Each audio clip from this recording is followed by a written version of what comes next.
Student I am नीमा जैन। आज मैं आपको विराम चिन्ह पंक्चुएशन मार्क के विषय में बता रही हूँ। विराम चिन्ह ये बहुत ही छोटा विषय है और हम इसे ये नहीं समझते कि बहुत ज़्यादा महत्वपूर्ण है, परंतु हिंदी में इसका बहुत विशेष स्थान है। विराम का अर्थ होता है रुकना या विश्राम लेना। इसकी परिभाषा समझिए। पढ़ने या लिखने के समय रुकने के लिए या भावों को स्पष्ट करने के लिए जिन चिन्हों का प्रयोग किया जाता है उन्हें विराम चिन्ह कहते हैं। अर्थात जब हम किसी भी वाक्य को पढ़ते हैं या लिखते हैं तो उसमें रुकने के लिए या भावों को स्पष्ट करने के लिए जिन चिन्हों का प्रयोग किया जाता है उन्हें विराम चिन्ह। तो उदाहरण द्वारा विराम चिन्हों की उपयोगिता को आपको बता रही हूँ। पहला उदाहरण देखिए। एक सहेली दूसरी सहेली से क्या कह रही है। उन्होंने सिर्फ इतना कहा है, उसमें विराम चिन्ह के बिना देखिए क्या अर्थ निकला। फूलों को तोड़ो मत छोड़ो। परंतु उनकी सहेली ने क्या समझा, फूलों को तोड़ो मत छोड़ो। यहाँ पे विराम चिन्ह नहीं है तो उसने हम यहाँ पे कोमा लगा लेंगे। तो ये किस अर्थ में समझा उसने, तोड़ने के लिए। इस वाक्य का दूसरा अर्थ क्या निकला, फूलों को तोड़ो मत छोड़ो, ये न तोड़ने के लिए है। यहाँ पर आप देखिए सिर्फ विराम चिन्ह का प्रयोग न होने से एक वाक्य का अर्थ बिल्कुल बदल गया है। इसी प्रकार दूसरा वाक्य देखिए। सो मत जागो। यहाँ पर एक मम्मी अपने बच्चे को जगा रही है तो उन्होंने क्या कहा, सो मत जागो, मत जागो। तो ये सोने के लिए अर्थ में ले लिया बच्चे ने प्रयोग। और इसका दूसरा अर्थ क्या निकला, सो मत जागो, जागने के लिए। तो इससे आपको क्या पता चल जाएगा विराम चिन्ह की कितनी उपयोगिता है। अगर जो हिंदी के डिक्टेशन बोलते हैं तो वाक्य में यदि विराम चिन्ह बच्चे सही उनको ज्ञान नहीं है, नहीं लगा पाते, तो वो वाक्य ही गलत बन जाता है। बच्चों, प्रयोग की दृष्टि से विराम चिन्हों को दो भागों में बांटा जा सकता है। नंबर 1 पर होते हैं वाक्यों के अंत में प्रयुक्त होने वाले विराम चिन्ह। बच्चों, कुछ विराम चिन्ह या आप समझ लीजिए 3 विराम चिन्ह ऐसे होते हैं जो वाक्य के अंत में प्रयोग होते हैं और वाक्यों के बीच में प्रयुक्त होने वाले विराम चिन्ह, इसमें 1-2 नहीं 9 विराम चिन्ह होते हैं जो वाक्य के बीच में प्रयुक्त होते हैं। इस प्रकार विराम चिन्ह कुल कितने होते हैं, 12 होते हैं। के अंत में प्रयुक्त होने वाले विराम चिन्ह ये 3 प्रकार के होते हैं। पूर्ण विराम का डंडा जो होता है वाक्य के बाद में सीधा डंडा लगता है। प्रश्नसूचक चिन्ह जो इंटरोगेटिव मार्क होता है। विस्मयादि चिन्ह जिसमें एक सीधा डंडा लगकर उसके नीचे बिंदु लगती है। नंबर 1 पूर्ण विराम। प्रश्नसूचक चिन्ह तथा विस्मयादि बोधक वाक्यों के अतिरिक्त अन्य वाक्यों के अंत में पूर्ण विराम का प्रयोग किया जाता है। पूर्ण विराम, पूर्ण का मीन्स होता है पूरी तरह से, विराम मीन्स रुक जाओ। अर्थात जब कोई वाक्य पूरी तरह से समाप्त हो रहा है तो वहां पर हम कहते हैं पूर्ण विराम, पूरा रुकने का। जैसी यदि वर्षा हुई तो मैं नहीं जाऊंगी, तो मैं नहीं जाऊंगी, तो यहाँ पर वाक्य पूरा हो गया है। तो यहाँ पर क्या आया है, प्रश्नसूचक चिन्ह जिसे कि इंग्लिश में क्या कहते हैं, इंटरोगेटिव मार्क। प्रश्नवाचक वाक्यों के अंत में इसका प्रयोग किया जाता है। जब किसी वाक्य में कोई प्रश्न पूछा जाता है तो इसका प्रयोग किया जाता है। इसका निशान ये होता है, जैसे क्या तुमने अपना गृह कार्य पूरा कर लिया है, तो यहाँ पे क्या आएगा, प्रश्नवाचक चिन्ह। ये विस्मयादि बोधक चिन्ह जहाँ पर क्या होता है, एक पूर्ण विराम का डंडा लगा करके बिंदु लगाते हैं। हर्ष, दुख, घृणा, शोक, आश्चर्य आदि भावों को व्यक्त करने के लिए वाक्यों के अंत में इसका प्रयोग होता है। यदि विस्मय सूचक शब्द के बाद इसका प्रयोग किया जाता है तो वाक्य के अंत में पूर्ण विराम या प्रश्नसूचक चिन्ह का प्रयोग होता है। विस्मयादि बोधक चिन्ह कई बार तो वाक्य के लास्ट में आता है, बिल्कुल अंत में, कई बार बीच में आता है तो उस वाक्य में लास्ट में पूर्ण विराम या प्रश्नसूचक चिन्ह आते हैं। जैसे अरे मोहन तुम यहाँ पर क्या है, आया है बीच में, सबसे अंत में आया है आश्चर्य के। वाक्यों के बीच में आने वाले विराम चिन्ह, अभी तो आपने पढ़े थे वाक्य के अंत में आने वाले विराम चिन्ह, अब पढ़ो वाक्यों के बीच में जो आते हैं। नंबर 1 अल्प विराम, अर्ध विराम, निर्देशक, विवरण चिन्ह, योजक, कोष्टक, लाग। 8 प्रकार के विराम चिन्ह वाक्यों के बीच में प्रयुक्त होते हैं। इनमें नंबर 1 है अल्प विराम। वाक्य में आए एक ही प्रकार के पदों, पदबंधों या उपवाक्यों को अलग करने के लिए अल्प विराम, जिसे आप क्या कहते हैं, कोमा, का प्रयोग किया जाता है। कोमे का प्रयोग हिंदी में बहुत ज्यादा होता है। वाक्य में आए एक ही प्रकार के पद हो। पदबंध, पदबंध कहते हैं पदों का समूह या उपवाक्य, छोटे छोटे वाक्य हों, उनको अलग करने के लिए अल्प विराम का प्रयोग किया जाता है। जैसे राधा, रमेश, गीता और श्याम पिकनिक पर जाएंगे। यहाँ पर देखिए 3 शब्द हैं, 4 नाम है, लास्ट के में और है, परंतु इन 3 शब्दों को अलग अलग करने के लिए हम कोमे का प्रयोग करते हैं। अब तो हो गया पद। अब पदबंध देखें। राधा की बहन, रमेश का भाई और श्याम की बहन एक ही कक्षा में पढ़ते हैं। यहाँ पे पदबंध है, इनके बीच में भी अलग करने के लिए हम अल्प विराम का प्रयोग करेंगे। अब आगे उपवाक्य।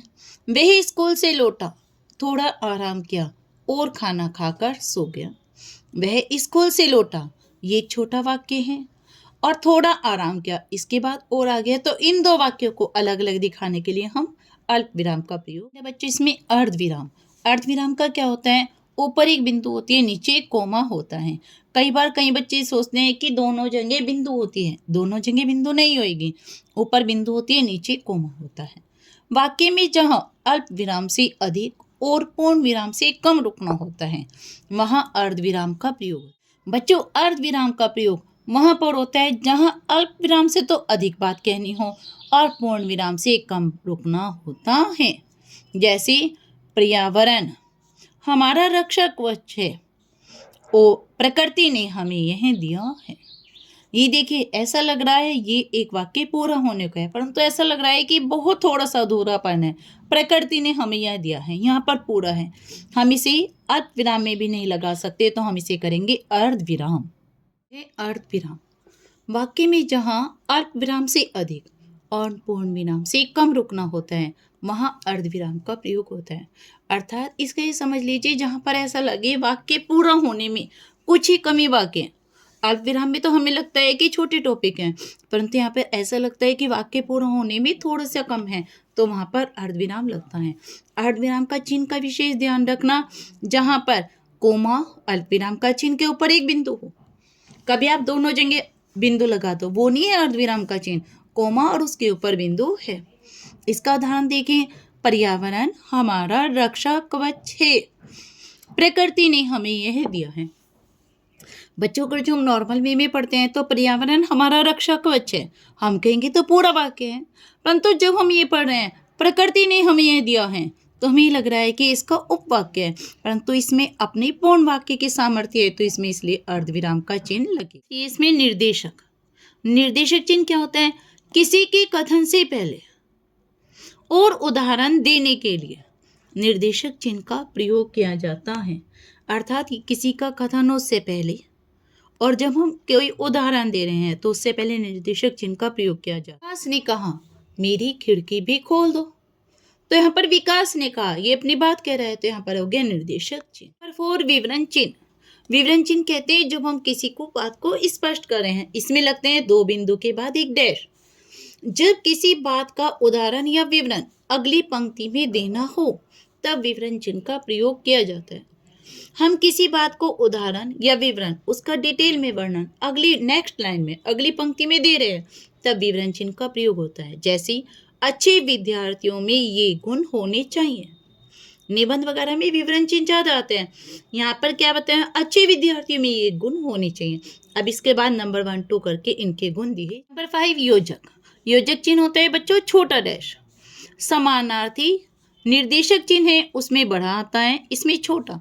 समानार्थी या विपरीतार्थी युग्मों के बीच, युग्म कहते हैं जोड़ा, इसका प्रयोग किया जाता है जब एक सी 2 शब्दों उनके बीच में इसका प्रयोग किया जाता है। दिन रात डैश आ गया ना, ये क्या हो गया? योजक चिन्ह। जैसे जैसे योजक चिन्ह अच्छे बुरे। नंबर 6 है उद्धरण चिन्ह। उद्धरण चिन्ह जो होते हैं वो 2 प्रकार के होते हैं, एक तो डबल इन्वर्टेड कोमा के रूप में आप जानते हो और एक सिंगल। किसी कथन को मूल रूप में उद्धृत कहते हैं स्पष्ट करने के लिए दोहरे उद्धरण चिन्ह का प्रयोग किया जाता है। जैसे सुभाष चंद्र बोस ने कहा था तुम मुझे खून दो मैं तुम्हें आजादी दूंगा। अब सुभाष चंद्र बोस ने कहा था, क्या कहा था? उसे आप डबल इन्वर्टेड कोमास में दोगे क्योंकि उनका प्रसिद्ध नारा है, तुम मुझे खून दो मैं तुम्हें आजादी दूंगा। दूसरा उदाहरण देखिए, किसी लेखक के उपनाम, कविता, लेख, पुस्तक के शीर्षक को उद्धृत करने के लिए इकहरे उद्धरण चिन्ह का प्रयोग किया जाता है। जहाँ पर किसी लेखक का नाम हो, कविता का, लेख का, पुस्तक का शीर्षक बताना हो, वहां पर इकहरे, इसे आप कह सकते हो सिंगल इन्वर्टेड कोमास का प्रयोग। रामधारी सिंह दिनकर, सूर्यकांत त्रिपाठी निराला, ये इनके उपनाम हो गए, तो इन्हें हम सिंगल इन्वर्टेड कोमास में इकहरी उद्धरण चिन्ह का प्रयोग करेंगे। हंसपद, हंसपद क्या होता है? एक छोटा सा वी का आकार लगाते हैं। वाक्य लिखते समय अगर कोई शब्द छूट जाए तो उसे लिखने के लिए हंसपद या त्रुटिपूरक चिन्ह का प्रयोग किया जाता है। बच्चे ध्यान रखना, हंसपद को हम त्रुटिपूरक चिन्ह भी कहते हैं। जैसे अगर जो वाक्य में कोई शब्द छूट जाए तो वहां पर हंसपद लगा करके हम ऊपर वाक्य लिख देते हैं।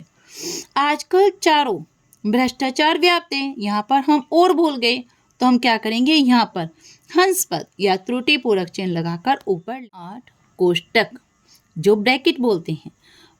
नाटक में अभिनय संकेतों के लिए या वाक्य में आए कठिन शब्दों का अर्थ स्पष्ट करने के लिए कोष्टक का प्रयोग किया जाता है। जब नाटक में अभिनय संकेत हो या वाक्य में आए कठिन शब्द का हम अर्थ स्पष्ट कर रहे हों तो वहां पर कोष्टक का प्रयोग किया जाता है। जैसे किसी लड़की वानिनी चिल्लाकर चले जाओ यहाँ से, तो ये क्या हो गया, इसका वानिनी अगर जो हम ये लिख देते चले जाओ यहाँ से तो नॉर्मल है, अब हमने चिल्लाकर लिख दिया तो इसका अर्थ उनका स्पष्ट हो रहा है। जैसे तत्सम का अर्थ है उसके समान, तत् प्लस सम, तो यहाँ पे तत्सम का अर्थ हो गया उसके समान, और तत् प्लस सम से स्पष्ट हो रहा। नो लाघव चिन्ह, लाघव चिन्ह को क्या कहते हैं, हम छोटी सी जीरो बना करके स्पष्ट करते हैं। किसी बड़े शब्द, पदनाम, कार्यालय के नाम या उपाधि को संक्षिप्त रूप में लिखने के लिए इसका प्रयोग करते हैं। बड़ा शब्द हो, किसी का पदनाम, किसी की उपाधि हो या कार्यालय हो तो हम उसको छोटे रूप में लिखने के लिए इसका प्रयोग करते हैं। जैसे बच्चे नॉर्मल कॉपी में लिखते हैं, कृपया पृष्ठ उलटिए, कृ प्र ओ, यहाँ पे छोटी छोटी जीरो लगा देंगे, इन्हें क्या कहेंगे हम, लाघव चिन्ह। नगर पालिका, न पा, डॉक्टर में हम डा लगा के ऊपर चंद्रा के बिंदु का निशान लगा करके हम जीरो लगा देंगे तो ये क्या है, doctor. Master of arts, MA। इस प्रकार लाघव चिन्ह का आपको अर्थ स्पष्ट हो गया कि जहाँ पर शब्दों को छोटा करके लिखते हैं वहाँ लाघव चिन्ह का प्रयोग करें। विराम चिन्ह के बारे में आपको अच्छी तरह समझ में आ गया होगा। यदि कुछ अभी लग रहा है कि आपको समझ में नहीं आ रहा है तो आप कमेंट बॉक्स में लिख करके पूछ सकते हैं। और यदि वीडियो अच्छी लगे तो प्लीज़ लाइक सब्सक्राइब जरूर कीजिए।